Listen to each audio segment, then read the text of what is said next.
tudo preparado, tudo pronto. Que história, gente, que história. É muito surpreendente o final dessa história. Que eu tô falando de... será que traição e mentiras? Ou podemos colocar tudo no plural, né? Traições e mentiras, ou traição e mentira. Será que elas podem, inclusive, salvar um grande amor? Será que elas podem salvar uma vida? O final é surpreendente demais. Você não pode perder. Você tem que ouvir. Já ouviu a primeira parte? Não adianta vir para cá agora. Não. Se você está começando por essa parte aqui, pega a primeira parte. Está escrito parte 1, de traição e mentira. Será que ela salva? Será que ela é capaz de salvar um amor, uma vida? Ouça a primeira parte. Depois você vem para cá e ouça em toto, inteira. Porque é impressionante essa história. É de arrepiar. É muito surpreendente. Pedido antes de eu começar, um pedido todo especial. Se inscreva. Eu preciso chegar a 100 mil inscritos. Eu preciso receber a plaquinha do YouTube. Só tem um jeito de eu receber a plaquinha do YouTube, se você me ajudar. Porque eu sei que muita gente que está ouvindo fala: eu já me inscrevi, Paulinho, no canal. Eu já fiz a minha inscrição. Se a gente parar por aí, eu não vou chegar nunca lá. Então o que eu preciso que você faça? Você tem que fazer isso por mim, mas tem que ser compromisso. Você não pode esquecer. Faz agora, assim, para você não esquecer. Por favor, entre em contato com a sua família, com os seus amigos. Você tem um grupo, por exemplo, do WhatsApp, um grupo no Zap? Peça para o pessoal vir ao canal e se inscrever. Não precisa ouvir a história. Eu falo assim, na hora. Depois, se você quiser ouvir uma história, você ouça, que é muito legal. Se não quiser, não tem problema, mas vai no canal do Paulinho Boa Pessoa, se inscreva, acione o sininho, porque ele quer chegar a 100 mil. E ele não tem como fazer propaganda que não através da minha pessoa. Então, eu sou responsável para fazer o Paulinho Boa Pessoa chegar a 100 mil. Você me ajuda? Você me dá essa mão? Posso contar com você? Tá, eu tenho mais um pedido. Seja membro do nosso canal. Muito importante. O YouTube pede. Você que é produtor de conteúdo do YouTube, incentive o seu fã a se tornar membro, para que ele assine pelo canal. Isso dá uma moral para a gente junto ao YouTube, que passa a propagar a gente mais e mais e mais, e passamos a receber também muito mais histórias por aqui. Você me dá uma mão? Se tornando membro aqui do canal, você vai me dar essa mãozinha? Bacana. Bom, mais um pedido, bem pequenininho. Se você gosta de história misteriosa, se você gosta de história sobrenatural, visite o segundo canal do Paulinho. Lá eu só estou colocando histórias assim misteriosas, sobrenaturais. Vocês lembram quando eu colocava a história da meia-noite aqui tudo no canal? Pois bem, eu entendi por bem que é melhor ter um canal específico para isso. Então, se você quiser ouvir histórias misteriosas, tem uma lá que eu publiquei agora que está maravilhosa, o Diabo Veio a Cavalo. Nossa, o Diabo Veio a Cavalo, você vai gostar. Vai lá no nosso canal, Paulinho Boa Pessoa, A Verdade de Cada Um. E há um link aqui abaixo desse vídeo que te leva direto para lá. Bom, agora já falei muito. Então, prepare o seu coração para as coisas que eu vou contar, porque ao final dessa história magnífica, aqui no canal, acabou de começar. Rádio Emoção, Paulinho Boa Pessoa.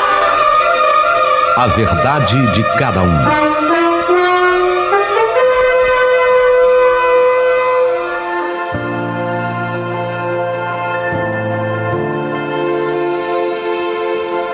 Minha mãe, ei, Dona Elza, ela sempre falava: lá vem você de novo, Wagner, com essa cara de Madalena arrependida. Eu era impulsivo, às vezes irresponsável, e às vezes eu merecia exatamente essa expressão da minha mãe, que eu nunca entendia direito o que era. Mas aí, meu amigo, como eu estou escrevendo hoje para você, eu tive que fazer uma pesquisa, e a origem da expressão cara de Madalena arrependida vem da própria Bíblia. Trata-se de Maria Madalena, a prostituta, aquela de quem diz a própria Bíblia diz que Jesus Cristo retirou dela 7 demônios. E aí, uma vez questionaram Jesus, mas como é que ela convenceu o Senhor de que ela realmente estava arrependida, a Madalena, hein? A Maria Madalena? Aí Jesus teria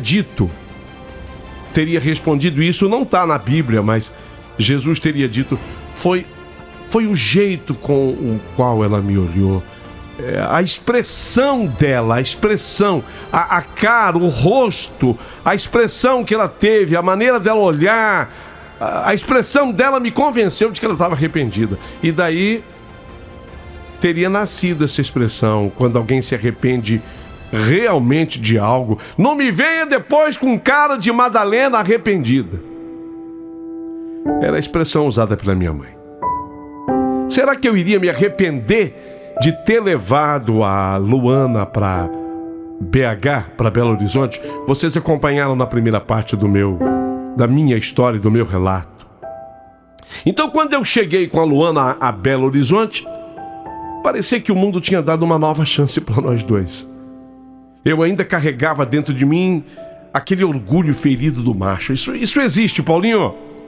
Vai me dizer que você nunca sentiu. Pergunte aí pro Reinaldo, que tá na mesa do som, se ele nunca sentiu. A gente tem, sim, aquele chamado orgulho do macho. Então, meu orgulho, aquele orgulho machista estava ferido, sim. Aquela desconfiança sobre o passado dela. Mas, ao mesmo tempo, eu tinha aquela vontade de recomeçar ao lado dela, e essa vontade era maior. A rodoviária de BH nos recebeu como quem abre a porta para um destino desconhecido. E de alguma forma eu sabia que dali em diante nossa vida nunca mais seria a mesma.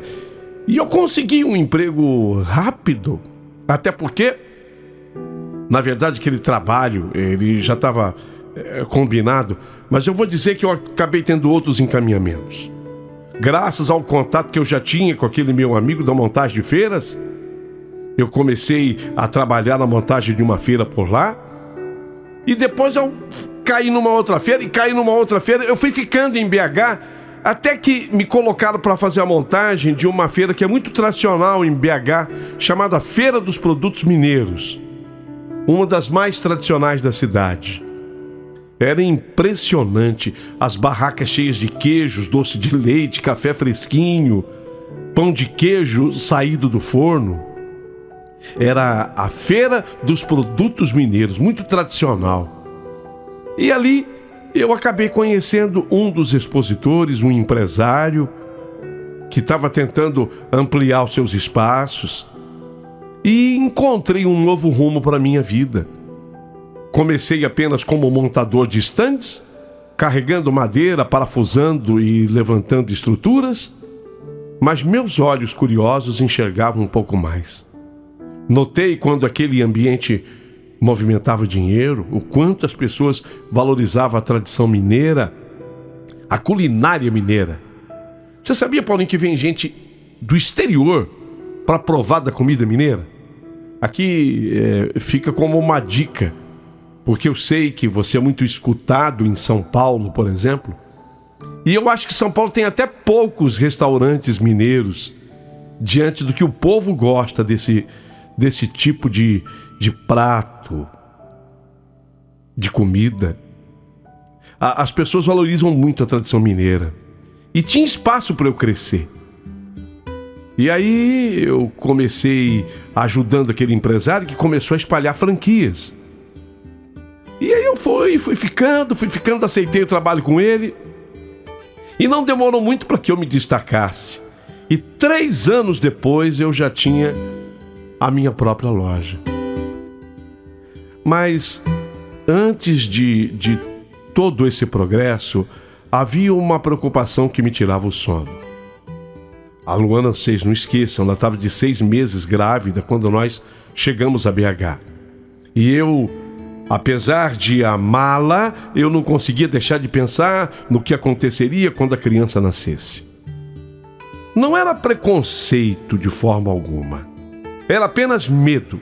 Medo de que o bebê viesse com as feições do mecânico Dié. Aquele mecânico de má fama que todos apontavam como o homem mais mulherengo da cidade que eu morava, sabe? Ele era prontão e gostava de falar conforme eu disse na primeira parte da história. Peguei aquela já peguei, aquela ali, ó. Aquela ali o Dié já papou, ele falava dele na terceira pessoa. Normalmente a pessoa quando fala de si própria na terceira pessoa é porque ela quer dar uma parecida. Aquela ali o Dié pegou. Era ele, o Dié era ele. Ah, aquela ali o Dié não respeitou, não, nem perdoou. Brinca com o Dié, brinca. Então não era preconceito. Eu tinha medo. Ah, e tinha um detalhe. Eu falei medo de que a criança nascesse com as características físicas do Dié. É que ele era um homem da raça negra. Ele não era tão negro assim de pele, mas da raça. E até bem mais velho do que a Luana.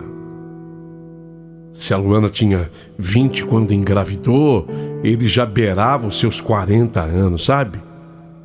E aí eu fiquei preocupado, e se o filho nascesse com traços muito diferentes dos meus? Como é que eu sustentaria diante do mundo e da própria criança que ela era minha filha? Porque a ideia era essa. A Luana e eu tínhamos essa ideia fixa. Ninguém vai saber de nada. Nada. Ele vai ser meu filho ou ela, se nascesse, será minha filha e fim. A verdade é que Luana e eu tínhamos feito um pacto silencioso. Aquele filho seria nosso. Ninguém, absolutamente ninguém precisaria saber de nada. Nem mesmo a minha mãe, Dona Elza, desconfiava. Afinal, eu e Luana sempre fomos namorados desde cedo, então para todos os olhos de fora, seria natural que a criança fosse minha, lógico. Só a Dona Lourdes, a mãe da Luana, sabia da situação, ou pelo menos pensava que soubesse tudo. Mas no decorrer da história vocês vão verificar que ela também não sabia tudo. Foi só depois, já em Belo Horizonte, que a Luana me revelou. Ela jamais havia morado com o Dié. Aquela história toda tinha sido inventada no desespero pelo medo da rejeição.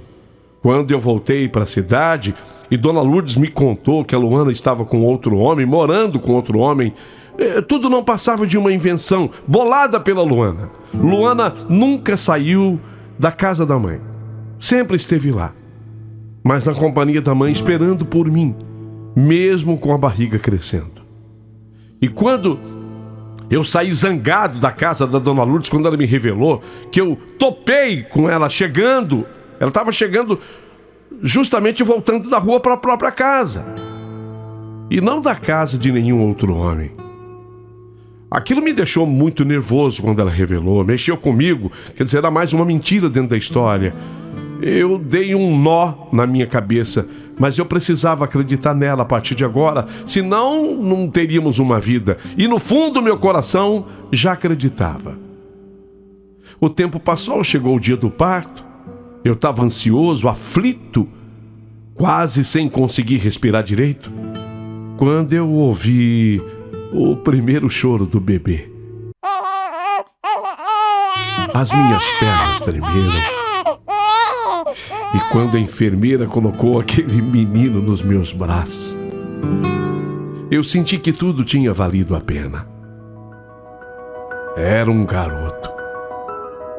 Parabéns, hein, papai? Um menino, um garotão. Um menino. Demos a ele o nome de Luan. E o mais surpreendente foi que, ao abrir os olhos e observar o rosto do meu filho, eu vi a mim mesmo. Não, eu não estou exagerando, não. O moleque era a minha cara, a pele clara, os traços finos, o formato do rosto, até a expressão, a cara de Madalena arrependida que a minha mãe dizia que eu tinha. Era impressionante como o menino se parecia comigo. Alguns diriam que era até meu retrato em miniatura. Naquele instante, todas as dúvidas se dissiparam. Não havia mais espaço para mágoa, para medo, para passado mal resolvido. Eu, quando vi o menino Luan, chamei meu filho. Meu filho, seja bem-vindo ao mundo. E ali era só amor, amor de pai, amor de homem que recomeça a sua vida com a mulher que nunca esse homem havia deixado de amar. Esse homem sou eu. A vida tem mistérios que a gente nunca vai compreender, mas uma coisa eu aprendi ali. Não importa o que tenha acontecido, não importa o que os outros digam, o que importa é que a gente escolhe viver. E eu escolhi viver aquela família, aquela história, aquele amor. Tive dúvida? Lógico que eu tive. Também diante de tudo que aconteceu, da forma como aconteceu, eu tive dúvida. No momento eu não quis? Sim, no momento eu não quis. Mas agora eu queria. O que importava é que agora eu queria como eu queria. A vida em Belo Horizonte foi generosa comigo e com a Luana. Se no começo não foi fácil, e nada no começo é fácil. Casinha apertadinha. O salário era aquele de montador de estandes, mas as coisas foram se encaminhando da melhor maneira. Como eu já disse aqui, 3 anos depois de eu estar montando estandes de feira, eu já estava trabalhando com aquele empresário das franquias, das lojinhas da típica e gostosa comida mineiro, do pão de queijo, e realizei um sonho. Que eu nem sabia, na verdade, que eu tinha esse sonho. Abri a minha própria loja e eu me descobri vendedor. Vendedor e bom empresário. A minha própria loja era um espaço aconchegante, cheio de produtos que remetiam ao interior de Minas. Queijos artesanais, o doce de leite mineiro, café especial, cachaça selecionada, pães caseiros, marmitinhas com a comida mineira feita no fogão a lenha, o pão de queijo, não pode faltar.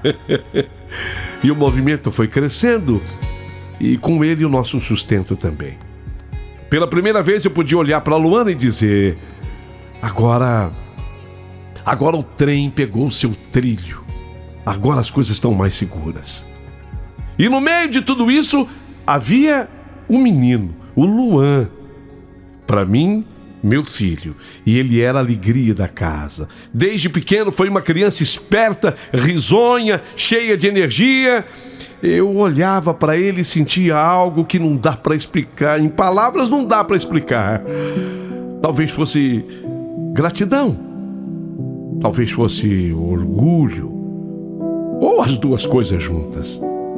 Eu sabia que aquele menino tinha vindo como um presente de Deus, um presente do céu. Filha, presente de Deus.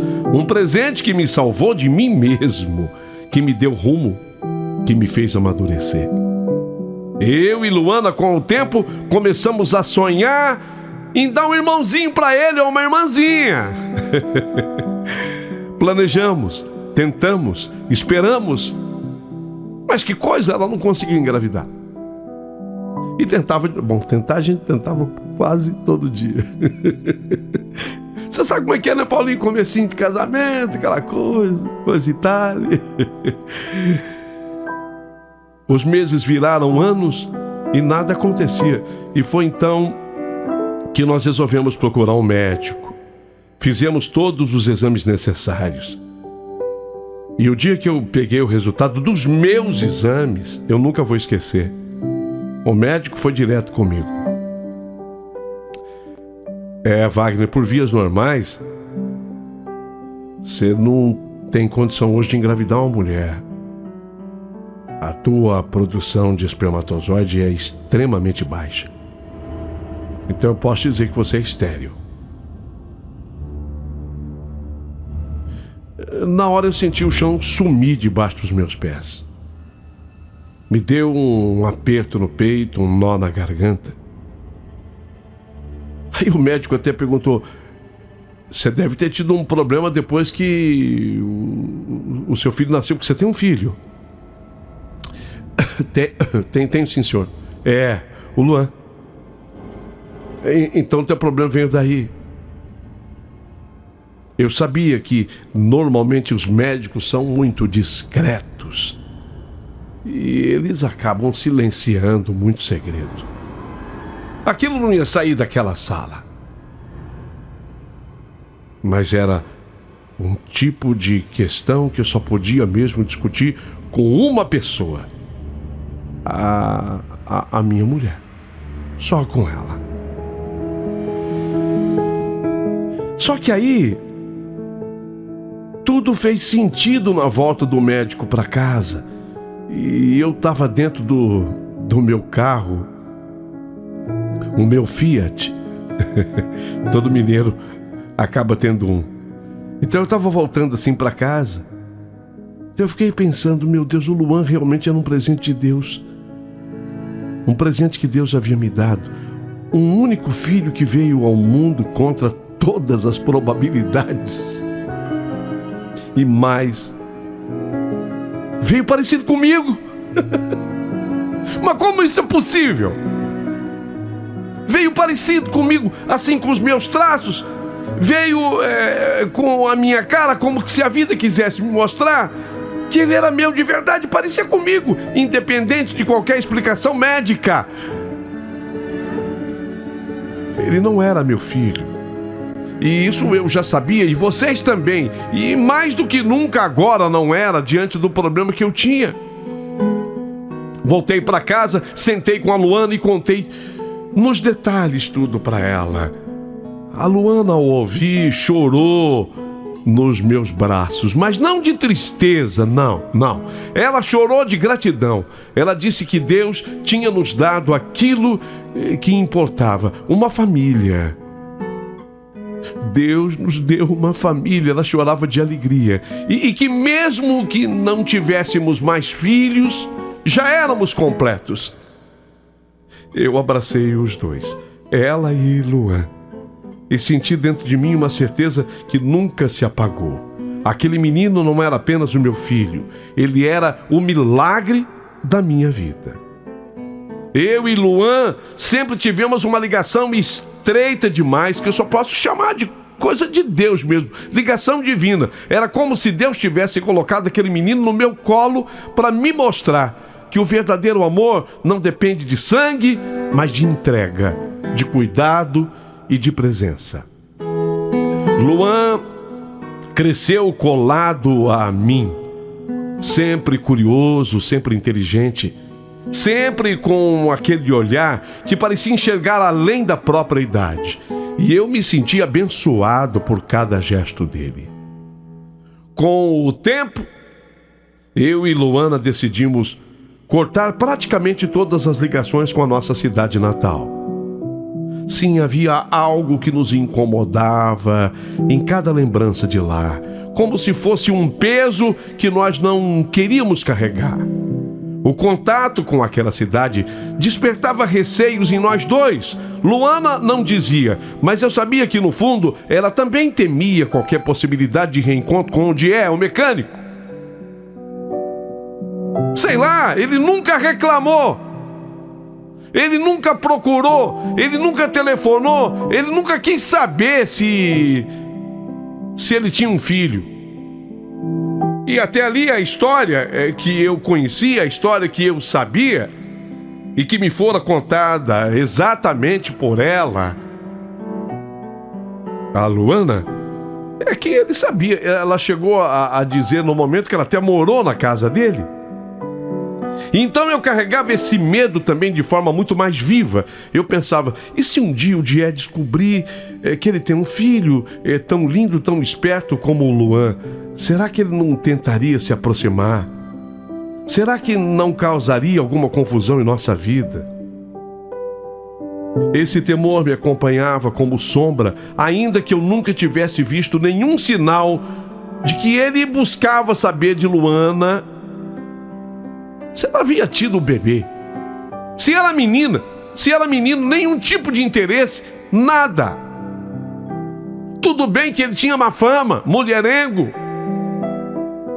Talvez um filho complicasse demais a vida de um homem assim. Então, desculpa, eu não estou julgando ninguém, mas determinados homens, eles querem distância de filho. Curiosamente, a Luana parecia ter apagado completamente o Dié da memória. Para ela, a Luana, era como se Dié não tivesse existido. Nunca mais ela falou dele. A impressão que eu tinha é que aquele homem havia sido apenas um erro mesmo na vida dela, um desvio triste e sem importância. E eu me convencia disso, e essa convicção me ajudava a seguir firme, olhando apenas para frente. No entanto, para termos paz de verdade, resolvemos trazer nossas mães para Belo Horizonte. Assim, a dona Lourdes, mãe de Luana, veio morar pertinho da gente. Logo em seguida eu trouxe também a minha mãe, a dona Elza, que agora morava vizinha da dona Lourdes. Foi uma decisão importante. Não havia mais razão para voltarmos àquela cidade.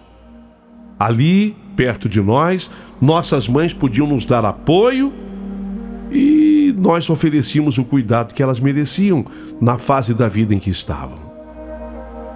Lá na cidade natal, restava apenas a família da tia Emília. Quem era a tia Emília? Irmã de minha mãe, mas diferente da minha mãe. A minha mãe, que sempre lutou muito e com dificuldades, a tia Emília se deu bem. A tia Emília, ela tinha casado com um homem que era fiscal da Receita. Esse tio, portanto, ele era um homem de um salário alto, vida estável, casa confortável, casa boa. A vida dele sempre foi uma vida abundante. E isso acabou afastando a tia Emília da minha mãe. Eu não sei, teve preconceito também, porque, por exemplo, o meu pai, ele abandonou a minha mãe quando eu tinha menos de 9 anos de idade. Então a minha mãe dizia que depois do casamento da tia Emília, ela mudou muito, ficou distante, mais distante, talvez até orgulhosa demais da nova condição. E de fato, aquele abismo entre as duas passou a existir. Só que a tia Emília, a irmã da minha mãe, também teve apenas um filho, o Romeu. Era meu primo, o Romeu. Ele e eu tínhamos praticamente a mesma idade, separado por 5 meses apenas. O Romeu, no entanto, era mais velho do que eu, 5 meses. Mas ele sempre levou uma vida completamente diferente da minha. Sempre foi metido a playboy, era sócio do clube mais imponente e importante da cidade. Tinha carro desde 17 anos, nem podia. Mas ele tinha carro sempre à disposição dele. Depois, com 18, passou a ter um carro esportivo, sempre chamativo, sabe? O pai, fiscal da Receita, ganhava bem. Enquanto eu era o primo pobre. Eu era aquele que topava viajar para montar estandes. Eu era o primo pobre, o lado pobre da família. filho de uma mãe batalhadora, mas abandonada pelo companheiro quando esse filho tinha quase 9 anos de idade. Já o Romeu não, meu primo, o filho da tia Emília não. Ele vivia cercado de privilégios e talvez por isso nunca me procurou, sabe? Nunca teve proximidade comigo. Primos irmãos. Primos irmãos, eu e ele, mas distantes. E nós éramos até parecidos. Obviamente que havia a diferença do trato. Imagina, Romeu praticando esporte, natação, então tinha um peitoral assim aberto, musculoso. Havia essa diferença. A pele, o cabelo, as roupas, as grifes, o carro. O carro que eu nunca tive na minha juventude. Então, talvez isso tudo somado fazia com que ele não me procurasse. Ele nunca fez questão disso. Ele preferia a companhia dos amigos da sua classe social, os meninos lá do clube, e me deixava de lado. Quando ele me encontrava na rua... Oi, vai. Legal? Tchau. Tchau. Ei. Tudo bem, né? Era assim o nosso relacionamento. Só que ele passava numa esquina e eu na outra.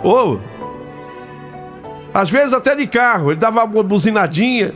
Às vezes. Na maioria das vezes, não. Era estranho. Era estranho porque, como nós éramos muito parecidos assim do ponto de vista físico, tanto é que havia gente na cidade que quando nos encontrava, perguntava se eu e ele éramos irmãos. Essa semelhança me intrigava, mas eu não mudava nada. O Romeu tinha o mundo dele e eu tinha o meu. Por isso, quando eu trouxe a minha mãe para viver em Belo Horizonte, eu senti que eu havia encerrado de vez qualquer motivo para eu voltar para aquela cidade. Eu não queria correr riscos. Não queria sequer dar margem para o pai de sangue de Luan reaparecer. Eu tinha um medo do Dié. Tinha um medo. A vida em Belo Horizonte era a nossa vida e assim deveria permanecer. Mas eis que de repente veio a notícia que caiu feito uma bomba. Mas olha, Paulinho, uma notícia assim devastadora, bombástica.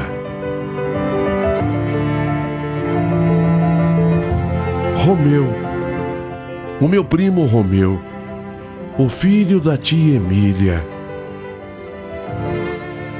o filho do tio Roberto, fiscal da fazenda. Romeu, o jovem, o playboy, ele que se parecia muito comigo. Meu primo estava com leucemia. Só de falar o nome da doença eu me arrepio. Vocês sabem o quanto essa doença é perigosa. No interior, muitos mineiros chamam de câncer do sangue. É uma coisa terrível. Eu custei a acreditar. A essas alturas, ele tinha apenas 32 anos. Muito novo. Muito novo, 32 anos. Tão cheio de vida, de luxo. De luxo, é verdade. De vaidade, é verdade. Mas tão cheio de vida ainda, 32 anos. E agora enfrentando uma doença cruel, que não escolhe idade nem dinheiro, viu? Não escolhe status, não, nada disso, posição social, se o teu pai fugiu ou se o teu pai é fiscal da Receita. Não escolhe, não. O ar da notícia de que Romeu estava com leucemia caiu sobre a nossa casa como um trovão. Eu sentia o pânico aumentando a cada minuto, a cada passo, a cada olhar. Tia Emília! Tia Emília que tinha se afastado, tia Emília que vivia distante, que sempre se manteve tão orgulhosa, nariz empinado, postura rígida. Agora não, ela se transformou. ela se transformou diante dos nossos olhos. Eu via nela um desespero profundo, uma mãe disposta a tudo para salvar a vida do seu único filho. Pelo amor de Deus, gente, me ajuda. Pelo amor de Deus, gente, me ajuda. Ela soube que para salvar o Romeu só havia a alternativa do transplante de medula óssea. Nem todos os casos são assim, mas o dele era. Era o equilíbrio entre a vida e a morte, mas logo mesmo soube que muitos pacientes enfrentam imensas dificuldades para encontrar um doador compatível. A tal da compatibilidade da medula, eu acabei conversando com médicos, inclusive o médico que cuidava desse meu primo. Então ele me deu uma aula, uma explicação, e eu sou uma pessoa curiosa, eu gosto de aprender, sabe, Paulinho?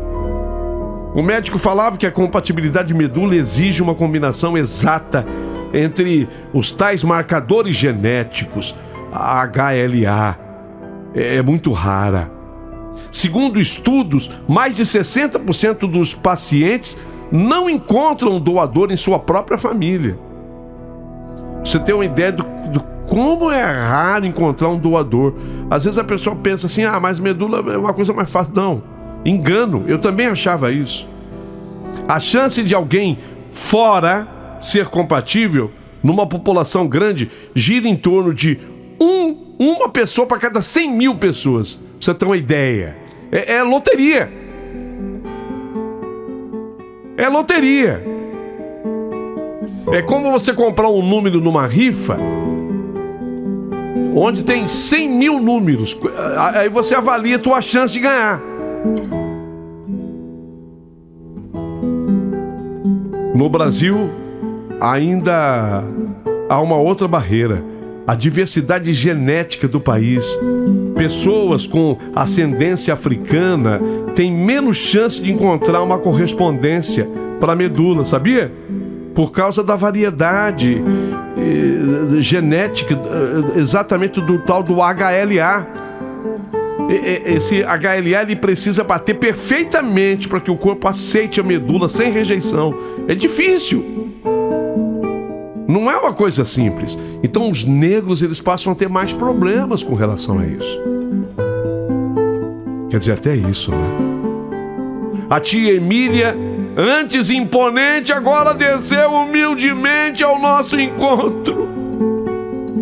Veio atrás de mim, da minha mãe. Me ajudem. Foi o momento que me cortou. Aquela mulher que nem olhava na minha cara na cidade natal, agora me implorava. Eu e minha mãe, Dona Elza. Então nós nos apresentamos e fizemos exames para ver se nós poderíamos ser compatíveis. Lamento em cada sílaba. Não há compatibilidade entre nós. Nada dos parentes próximos bateu. O susto, o desespero, o peso não conseguia ajudar. Tudo nos esmagava. Romeu agora dependeria de um doador desconhecido. Entrando numa lista, numa fila nacional, com o risco real de que o tempo pudesse se esgotar e aí ser tarde demais. Isso podia acontecer. Quanto menos compatibilidade, mais demorado. Quanto mais tempo, menor chance. E o tempo diminuía. E o medo tomava conta de todos. Luana, minha mulher. Luana, minha esposa, que até então parecia firme, ela começou a desabar. Ela perdia o equilíbrio emocional. Chorava sozinha e se fechava. Eu compreendia o sofrimento dela, mas não conseguia entender essa desolação profunda. Mas por que, Luana? Tem que ter calma, eu não posso. Eu não posso pensar no teu primo nessa situação, amor. 32 anos. Eu não posso pensar. Só que o desespero dela foi aumentando, foi aumentando. Eu acho que beirava uma depressão mesmo. E aí é que veio a bomba.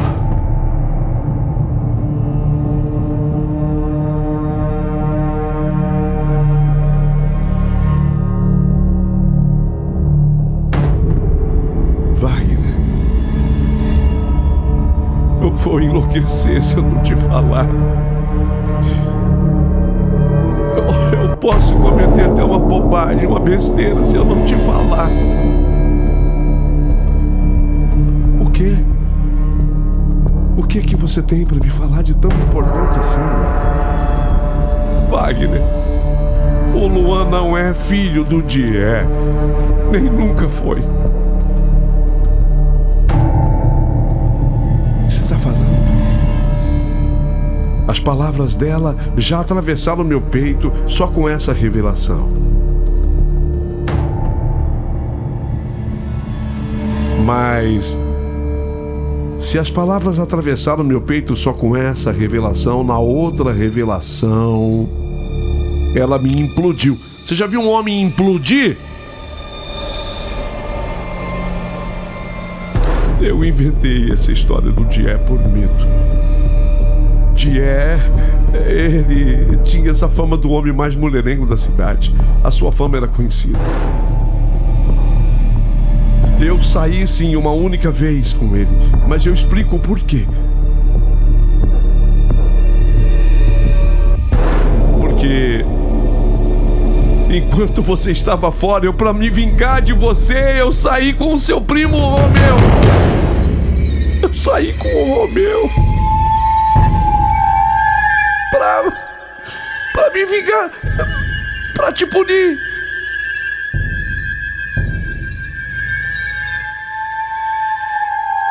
Eu nunca imaginei que eu pudesse engravidar. E quando soube que eu estava grávida, eu entrei em pânico. Escondi de todos. Foi aí que eu forcei uma saída com o Dié. Era fácil sair com ele, só para eu poder atribuir a ele a responsabilidade. Era o medo que eu tinha. Era o medo que eu tinha. Então, acusar o Dié seria mais fácil para mim, entendeu?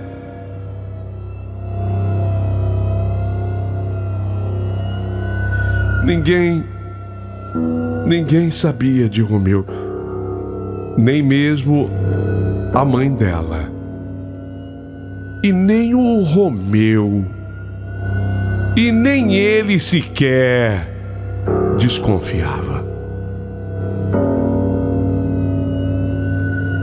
Eu senti vertigens. Era como se cada base do que eu acreditei fosse arrancada de mim. Apenas uma coisa realmente contribuía, se é que alguma coisa pudesse contribuir. O Romeu, meu primo. Aquele com quem eu mal falava, aquele que mal me dava atenção, ele nem sequer suspeitava. A sua ignorância sobre tudo, de certa forma, me deixava menos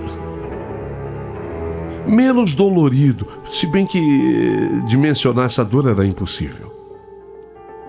Porque ele não tinha essa consciência. Luana, em lágrimas, implorou que eu de novo a perdoasse.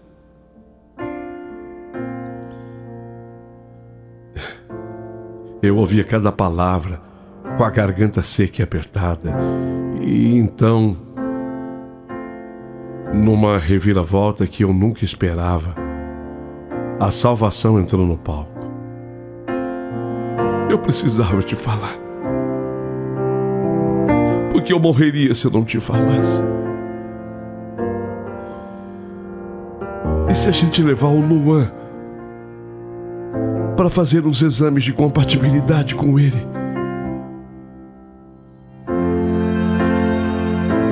Ah, não. Não. Não, não, não. Por favor, Wagner. É uma questão de vida ou morte. Mas aí a gente vai ter que contar pra ele. Não.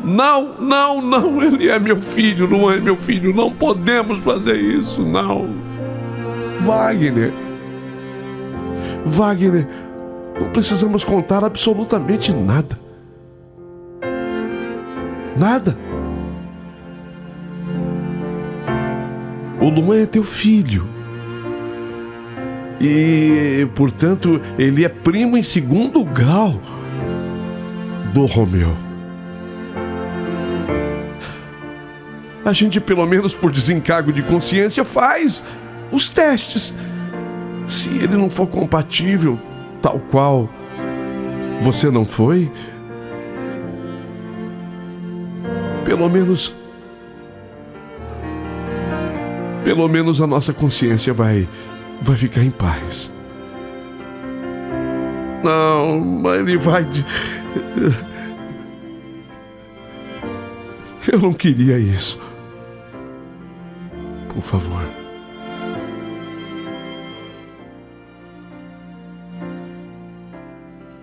E eu não podia falar isso com absolutamente ninguém, nem com a minha mãe.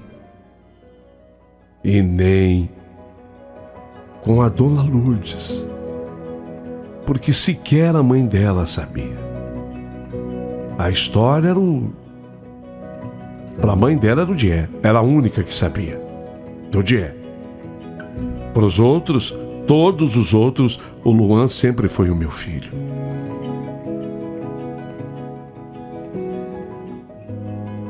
A minha mãe me encontrou e usou a expressão dela: filho, o que é que você tá com essa cara de Madalena arrependida?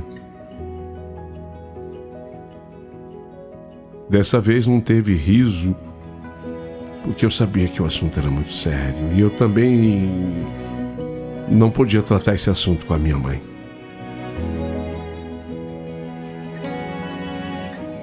Foi quando...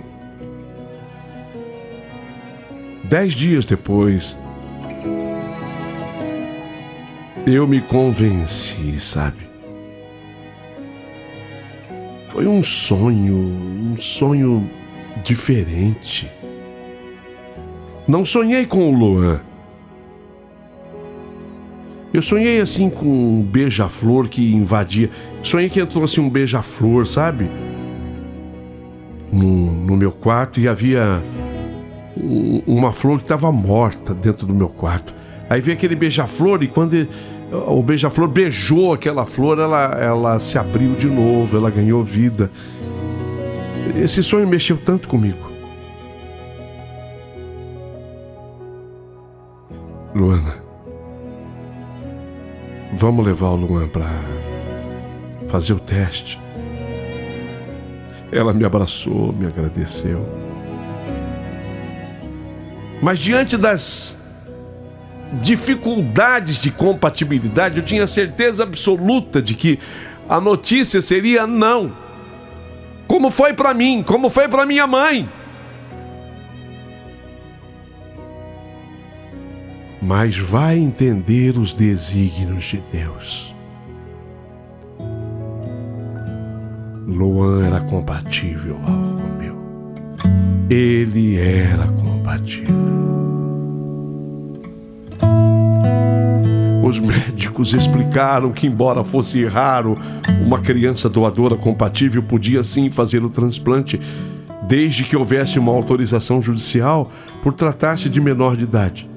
Em casos semelhantes no Brasil, decisões judiciais já permitiram doações de criança de 9 meses para um irmão de 8 anos. Sempre com a autorização de um juízo. Luan, com seus 8 anos, poderia salvar o seu primo de segundo grau. E sem saber, salvar também o pai de sangue. Porque esse era o segredo mantido entre mim e Luana.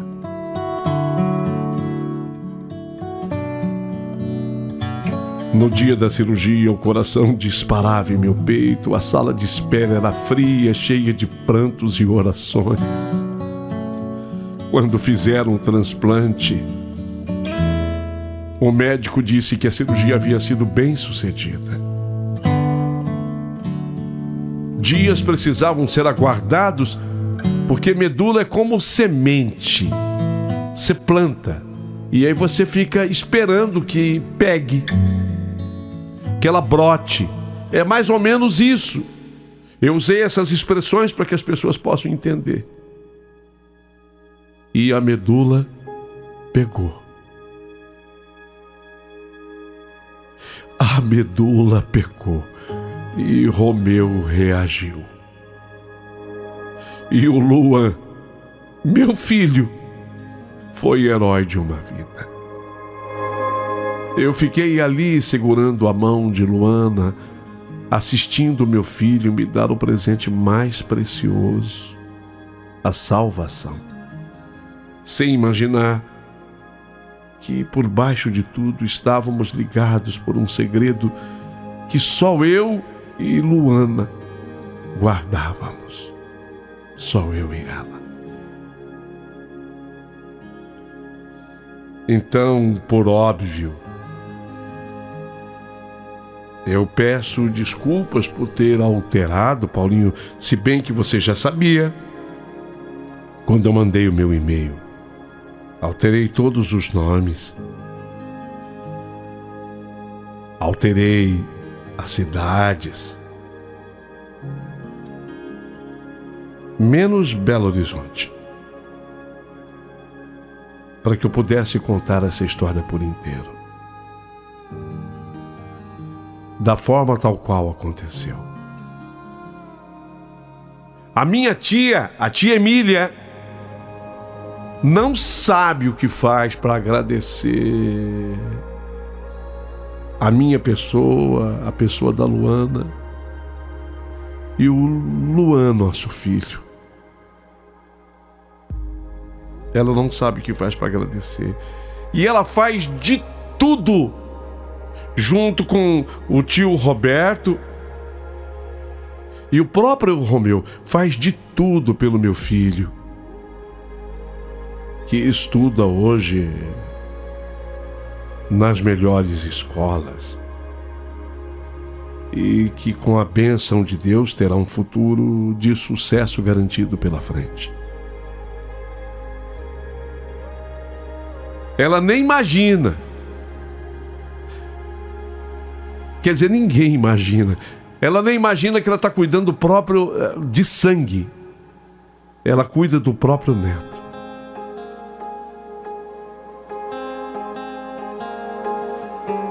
Assim como o Romeu nem imagina que foi salvo pelo próprio filho. Eu tinha muito medo de escrever, e quando eu escrevi, trocando realmente todos os nomes, eu submeti a leitura da Luana. E ela chorou muito ao ler. Nós pensamos, olha, para você ter uma ideia, essa história já tem mais de 1 ano de escrita. E eu e ela conversamos muito. E acabamos entendendo que merecia sim ser apresentada. Porque nós temos essa missão, eu e ela, de dizer para as pessoas que o que Deus prepara e faz, é impossível o homem, a mulher, é impossível mudar o que Deus determina. É exatamente por isso que eu te escrevi. Estava determinado por Deus. E Deus quer exatamente assim. Porque se isso fosse revelado, meu Deus, se essa verdade fosse revelada, meu Deus, eu acho que essa história nem existiria dessa forma.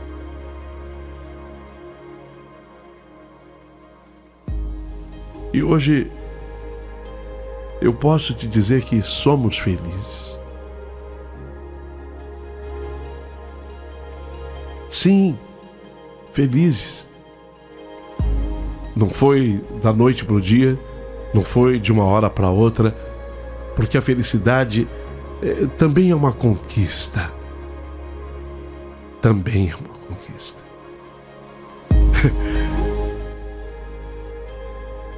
A minha mãe, quando me encontra, falou comigo dia desses: Ô Wagner, faz tempo que você não aparece aqui em casa com aquela sua cara de Madalena arrependida.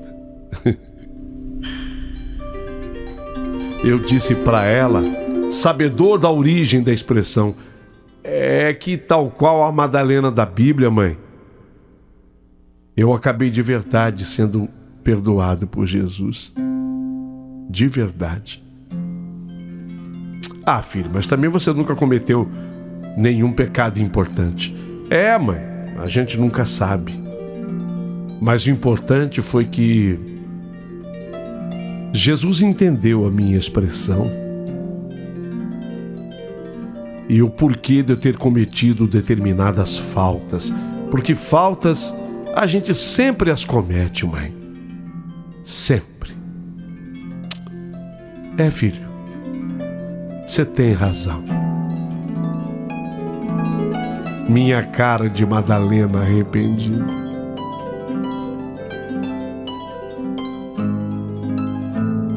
Assim eu termino a minha história.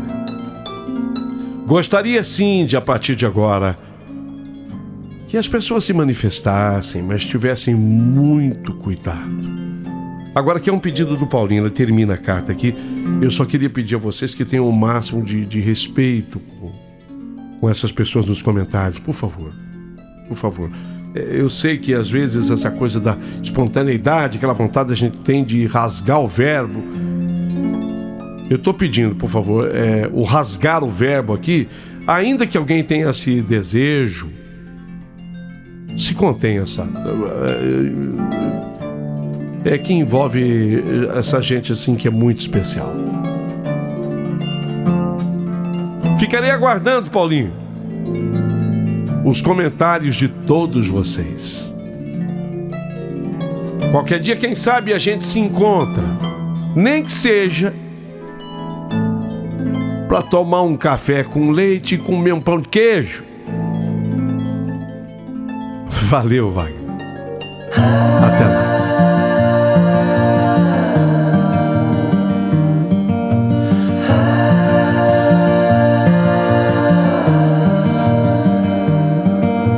Take your time, fall in line someday. It's hard to win, hard to pin one day. I look out for you to soothe away the blues in your eyes.